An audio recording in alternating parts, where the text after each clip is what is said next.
Bonjour les humains, 9 février 2026, dans la playlist Ce qu'il se passe après, troisième épisode. Si vous entendez un bruit bizarre, ne vous inquiétez pas, je suis en train de faire chauffer de l'eau pour mon café. Ouh, c'est du boucan celui-là. Alors, pour info, j'ai rajouté une vidéo en description de l'épisode numéro 2 de Ce qu'il se passe après. C'est un... J'ai oublié son nom, une doctoresse en sciences. C'est quoi, c'est des cas? Des cas original. On va mettre les deux, hein. Bon. Donc elle explique que certains témoignages disent avoir vu des choses qui se passent ailleurs. Les témoignages ont été confirmés, corroborés, que ce soit une paire de chaussures retrouvée ou un objet ou des bâtiments plus loin pendant cette période-là, il n'avait pas vu la personne avant, etc. Enfin bref, des choses complètement impossibles à savoir, impossibles à savoir. Et donc ces personnes, en étant sorties de leur corps, en étant décédées cliniquement, donc électroencéphalogramme plat, électrocardiogramme plat, donc on ne peut pas parler de télépathie, puisque la personne est décédée. Donc ces gens ont vu certaines choses, ont entendu des conversations, etc., pendant ce laps de temps-là, qui se trouvaient ailleurs, et on ne peut pas les avoir prévenus avant, puisqu'ils ne connaissant pas la personne, etc. Enfin, vous voyez ce que je veux dire, quoi. À un moment donné, ça devient de l'hypocrisie, et ça corrobore tout à fait, enfin, de l'hypocrisie, euh, pas forcément de la personne, de la part de la personne qui, je veux dire, hypocrisie globale. Parce que la personne qui n'y croit pas, ce n'est pas obligatoirement de l'hypocrisie.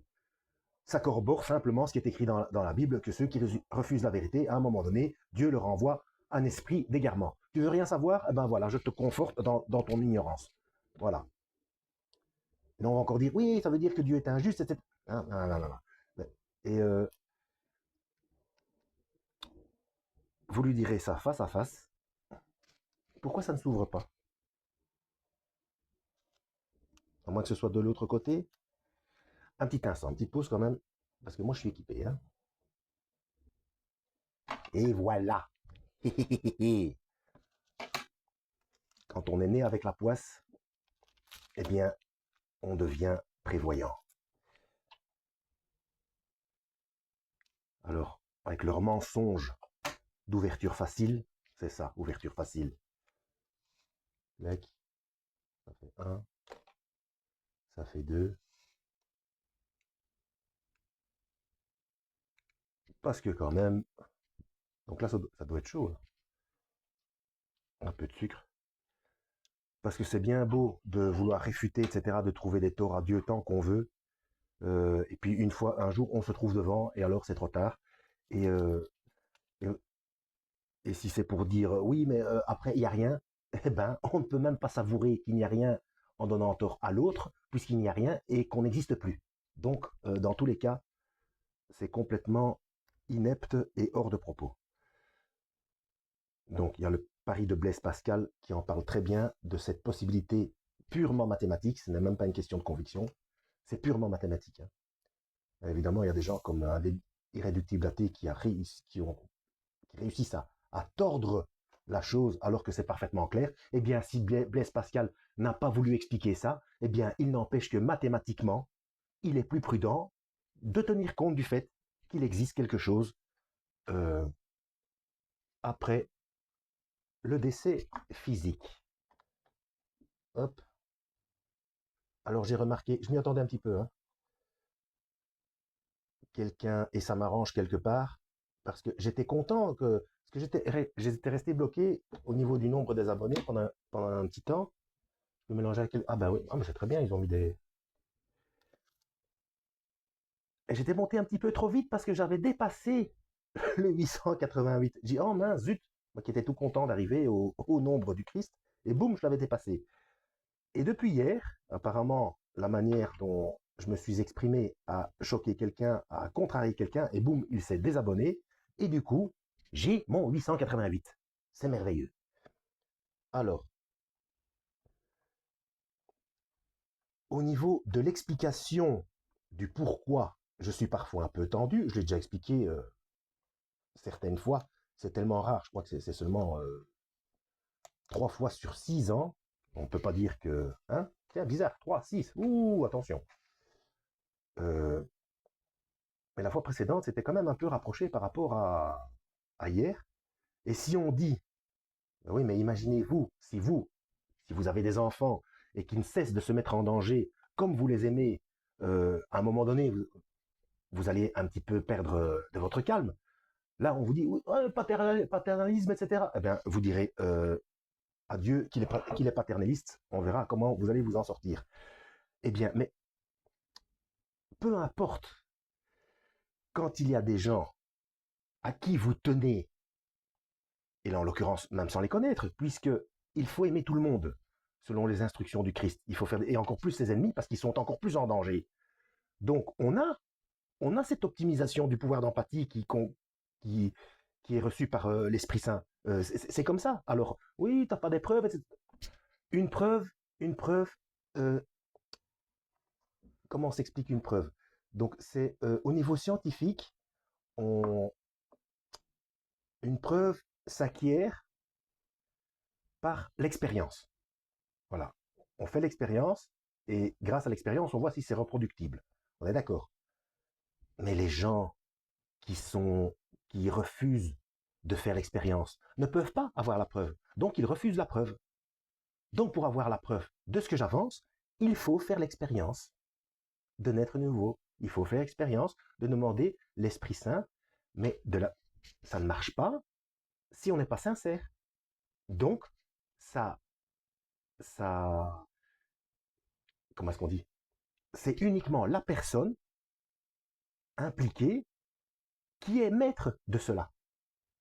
La personne qui est maîtresse, féminin. Hein. Bon, bref, vous avez compris. Donc, comme à force de s'inquiéter pour autrui, en voyant ces autrui, je ne sais pas si ça se dit, autrui avec S, bref, se mettre en danger, puisqu'on se sent impliqué, puisqu'on est en empathie, eh bien, on finit parfois par perdre un petit peu comment est-ce qu'on dit, de sa sérénité. Voilà. Bon, bref. On fait déjà 8 minutes pour un prologue, dit. Oh là là. Bon, on va y aller. Donc je le répète, c'était bien vérifié sur Wikipédia que Burroughs est bien indiqué. J'ai pas trouvé le fait qu'elle avait fait l'avant-propos du premier livre de Raymond Moody, du docteur Raymond Moody, La vie après la vie, mais il est bien indiqué sur Wikipédia qu'elle euh, s'intéressait aux expériences de mort imminente comme, comme appelées. Je le dis, je le répète, pour moi c'est de l'hypocrisie, hein, EMI, à partir du moment où l'électroencéphalogramme et l'électroencéphalogramme et cardiogramme sont plats, il y a décès clinique. Surtout que, c'est quoi, c'est 3 minutes sans oxygène, qu'il y a des séquelles irréversibles, je crois que c'est ça. Hein. Et il y a des gens qui sont revenus après 30 à 40 minutes sans respirateur parce qu'ils étaient coincés, les pompiers n'arrivaient pas, machin, etc. Ils n'avaient pas pris de drogue, et puis ils reviennent, hop, frais comme une rose, sans séquelles. À un moment donné, il faut arrêter. Quoi. Bon, donc du coup, ce sera très court, mais on va essayer d'avancer un peu. Je lis d'abord ce qu'il y a derrière. Alors, Depuis la vie après la vie, c'est le premier ouvrage de Dr. Raymond Moody, son livre au succès mondial paru dans les années 1970 ou 1970, le Dr. Raymond Moody a poursuivi ses recherches. Dans Témoins de la vie après la vie, il livre ses découvertes les plus récentes et partage les récits à la fois intrigants et bouleversants sur un phénomène encore tabou, les EMP ou expériences de mort partagée. Ah donc ça c'est celui-ci. Hein. Ok. Parents, époux, infirmiers, médecins qui accompagnent des mourants dans leurs derniers instants sont les témoins de faits troublants. Lumière qui se dégage du corps du mourant, vision d'un autre monde, sensation d'amour indescriptible, etc. sensation d'amour indescriptible, etc. Des histoires sur le passage vers l'au-delà qui interpellent et réconfortent. Alors, Dr Raymond Moody et Paul Perry. Paul Perry, je ne connais pas. Docteur en philosophie, chercheur et médecin, Raymond Moody est la figure majeure des EMI, ou expériences de mort imminente. Il est l'auteur de plusieurs best-sellers, dont La vie après la vie et Lumière nouvelle sur la vie après la vie, je l'avais lu aussi celui-là, publié aux éditions J'ai lu. Paul Perry est auteur et réalisateur de documentaires. Moi, j'ai peut-être déjà vu un de ces documentaires, mais bon, je ne suis pas, à part le nom de Pierre Browers, que je vois régulièrement dans les documentaires, en général, je ne regarde pas forcément les génériques. Hein. Oui, parce qu'en fait, il y a la vie après la vie, et les détracteurs avaient dit, oui, mais c'est toujours dans le milieu anglo-saxon, américain, etc. Donc, si tu vas ailleurs, c'est pas la même chose. Eh ben, justement, dans Lumière nouvelle de la vie après la vie, il avait voyagé, selon mes souvenirs, et donc, peu importe l'âge, des enfants, des vieillards, des athées, des croyants, peu importe le courant religieux, donc des scientifiques et de toute culture confondue, partout dans le monde, eh bien, ils revenaient avec le même schéma. Je voulais que je vous dise. Bon, alors, à mes enfants, petits-enfants, bon, d'accord. Une découverte accidentelle. Hasard est le nom du plus grand des inventeurs. Mark Twain. Ah, Mark Twain, il a dit ça. Ben, moi, je dis que le hasard, enfin, c'est pas moi qui l'ai dit, hein, j'ai entendu ça où, je ne sais plus. Je vais quand même pas m'attribuer, je vais quand même pas tout m'attribuer. Le hasard, c'est le nom que Dieu se donne lorsqu'il veut se faire discret. Par contre, quelque chose que moi j'avais entendu nulle part, ou alors je m'en souviens plus, mais moi je pense humblement, peut-être qu'il est possible, qu'il y ait une possibilité infime que ça vienne de moi. Moi je dis que le hasard, c'est un nom qu'on a inventé pour expliquer des choses qu'on ne comprend pas. Bon, voilà. Lors de mon entrée à l'école de médecine en 1972 ou 72, les recherches que j'avais effectuées sur ce que j'ai appelé l'expérience de mort imminente m'avaient déjà rendu célèbre. Je n'avais encore rien écrit à ce sujet, mais j'avais si souvent évoqué mes découvertes en public que ma renommée était faite. Je vais quand même boire un petit coup à ce café pendant qu'il est encore chaud. Moi qui va rester chaud un petit moment. Je n'ai pas inventé la mort, comme ont pu le dire certains sur le mode de la plaisanterie.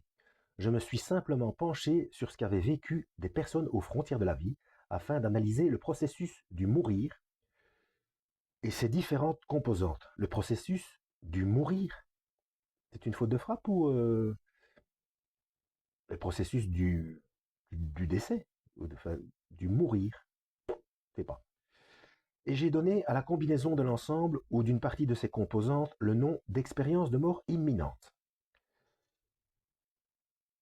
Ou alors, ou alors il l'a fait par sécurité, mort imminente, pour éviter de se retrouver directement face à un blocus éditorial. Vous voyez ce que je veux dire?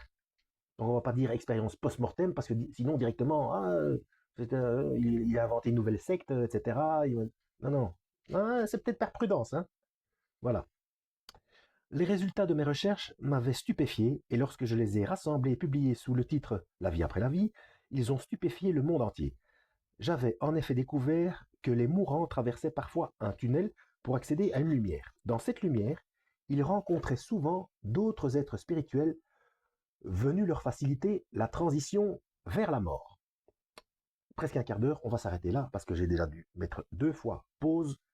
Donc, il est fort à parier qu'il y aura à nouveau un, un décalage de son. Voilà. Donc, encore une fois, quand je suis un petit peu dur comme ça, euh, ce n'est pas par déni, non, ça n'a rien à voir là-dedans. Ce n'est pas par manque d'empathie, c'est exactement le contraire, c'est par inquiétude. Alors, je l'ai déjà dit, je ne suis pas venu ici sur YouTube pour caresser les gens dans le sens du poil, je suis là pour alerter. Voilà. Après, vous prenez ça comme vous voulez, c'est le cadet de mes soucis, et si vous trouvez que je suis dur, eh ben, lisez un petit peu la manière dont Jean et Baptiste traitaient les gens. Moi, c'était carrément insultant, hein, surtout pour le langage de l'époque. Race de vipère, allez-y quoi. Hein. Bref, Donc lui, ce qu'il faisait, c'était véritablement un reproche, puisque c'était face à, notamment à des pharisiens, des pharisiens, à des gens qui manipulaient les masses. Voilà. Alors que dans l'enseignement du Christ, on voit très bien que même les persécuteurs, il faut les aimer, parce qu'ils n'ont que cette vie-ci. Après, pour eux, c'est la cata s'ils ne changent pas leur fusil d'épaule. Donc, il faut prier pour ceux qui vous maltraitent et vous persécutent, puisqu'ils sont en danger. Voilà. À la prochaine. Lisez la Bible. Donc, allez voir en description la playlist. Et puis, dans l'épisode précédent, la description de ce docteur en sciences, là. Cette doctoresse, pardon. Et que Yahweh vous guide.